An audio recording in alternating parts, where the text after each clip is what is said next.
একটা হচ্ছে কেন্দ্রীয় সরকার বিজেপি সরকার, আর একটা হচ্ছে রাজ্যের আমাদের মমতা সরকার। এই মোদি আর দিদি দুজনে মিলে আমাদের সারা রাজ্যকে কিভাবে দুর্বিষহ করে তুলেছে। আর সভাপতি আমাদের মধ্যে উপস্থিত আছেন আমাদের প্রার্থী, আমাদের প্রিয় প্রার্থী কমরেড মোহাম্মদ সেলিম এবং বাম কংগ্রেসের নেতৃত্ব, এবং আজকে যারা আমাদের এই পথসভার বক্তব্য শুনছেন তাদের সবাইকে, এই ব্যবসায়ী বন্ধুগণ এবং আজিমগঞ্জ পার্টির সমস্ত মা বোনেদের, ভাই বন্ধুদের আমি আন্তরিকভাবে অভিনন্দন, শুভেচ্ছা ও নমস্কার জানাচ্ছি। আপনারা জানেন যে আজকে আমরা গোটা আজিমগঞ্জ বাজার আমরা পরিক্রমা করেছি, বর্ণগড় আজিমগঞ্জ, এবং আমাদের মূল উদ্দেশ্য যে আগামী যে 7ই মে লোকসভা নির্বাচন, সেই নির্বাচনে আমাদের লড়াকু প্রার্থী আমাদের প্রিয় কমরেড মোহাম্মদ সেলিমকে আমরা সেই লোকসভায় পাঠাতে চাই। আমাদের মূল লক্ষ্য আমাদের সারা মুর্শিদাবাদ জেলা বা সারা পশ্চিমবঙ্গ জুড়ে, আমাদের এলাকা জুড়ে যে ধরনের দুর্নীতি চলছে আপনারা সবাই জানেন। এই দুর্নীতির বিরুদ্ধে আমাদের লড়াই। আমরা দিকে দিকে দেখতে পাচ্ছি যে দুটো সরকার, একটা হচ্ছে কেন্দ্রীয় সরকার বিজেপি সরকার, আর একটা হচ্ছে রাজ্যের আমাদের মমতা সরকার। এই মোদি আর দিদি দুজনে মিলে আমাদের সারা রাজ্যকে কিভাবে দুর্বিষহ করে তুলেছে। আজকে আমাদের বেকারদের চাকরি নাই, আজকে সাধারণ মানুষের কোনো কর্মসংস্থান নাই। তারই বিরুদ্ধে আমাদের লড়াই। আমাদের লড়াই এই পৌরসভার বিরুদ্ধে আমরা লড়াই। আমরা দেখতে পাচ্ছি এই পৌরসভাতে কি ধরনের দুর্নীতি চলছে। আমরা দিকে দিকে দেখতে পাচ্ছি যারা এখানে ক্ষমতায় আছে সাধারণের বাড়িতে যাচ্ছে, মা বোনেদের কাছে যাচ্ছে, আর একটাই উন্নয়নের কথা বলছে। কি উন্নয়ন? যে আমরা লক্ষ্মীর ভান্ডার দিয়েছি মা বোনেদের, আমরা লক্ষ্মীর ভান্ডার দিয়েছি, সেই লক্ষ্মীর ভান্ডারে 100 টাকা থেকে 500 টাকা দিচ্ছি, তাই তোমাদের আমরা উন্নয়ন করছি, তাই আমাদেরকে ভোট দিতে হবে। আমরা বলতে চাই যে আমার মা বোনেদের উন্নয়ন হচ্ছে না, আমার পৌর এলাকার মা বোনেদের উন্নয়ন হচ্ছে না, সারা পশ্চিমবঙ্গের আমাদের মা বোনেদের উন্নয়ন হচ্ছে না।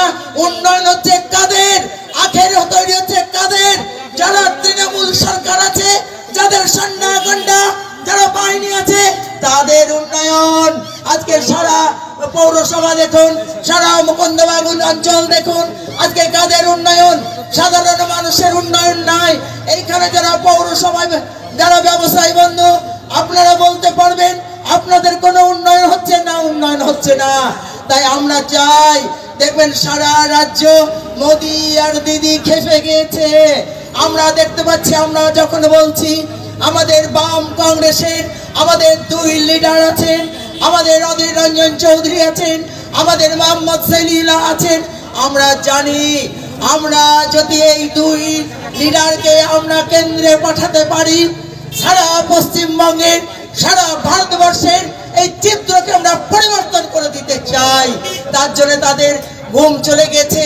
তারা যেন তেন প্রকারে এই 2 লিডারকে চাইছেন, আমাদের মোহাম্মদ সেলিমকে চাইছেন, যাতে ক্ষমতায় না যেতে পারে, দিল্লির দরবারে না যেতে পারে।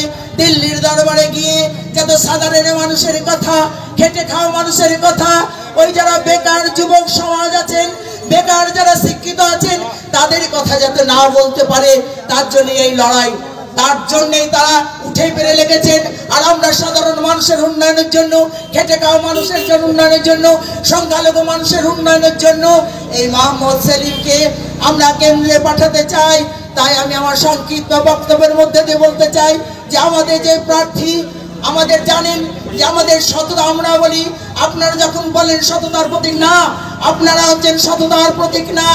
আমাদের হচ্ছে, আমরা গর্ব করে বলতে চাই আমাদের 5 বারের লড়াকু নেতা মোহাম্মদ সেলিম, তিনি বারবার তিনি গিয়েছেন, লোকসভায় গিয়েছেন, মানুষের উন্নয়নের কথা বলেছেন, সাধারণ মানুষের উন্নয়নের কথা বলেছেন, যারা চাকরি পাচ্ছে না তাদের চাকরির কথা বলেছেন, দুর্নীতি হচ্ছে সে দুর্নীতির কথা বলেছেন।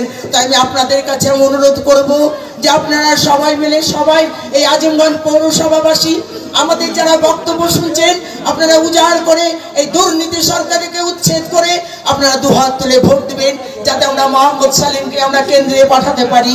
এই কটি কথা বলে সকলকে অভিনন্দন, শুভেচ্ছা জানিয়ে আমি আমার সংক্ষিপ্ত আলোচনা শেষ করলাম। ইনকিলাব জিন্দাবাদ, বাম কংগ্রেস জিন্দাবাদ।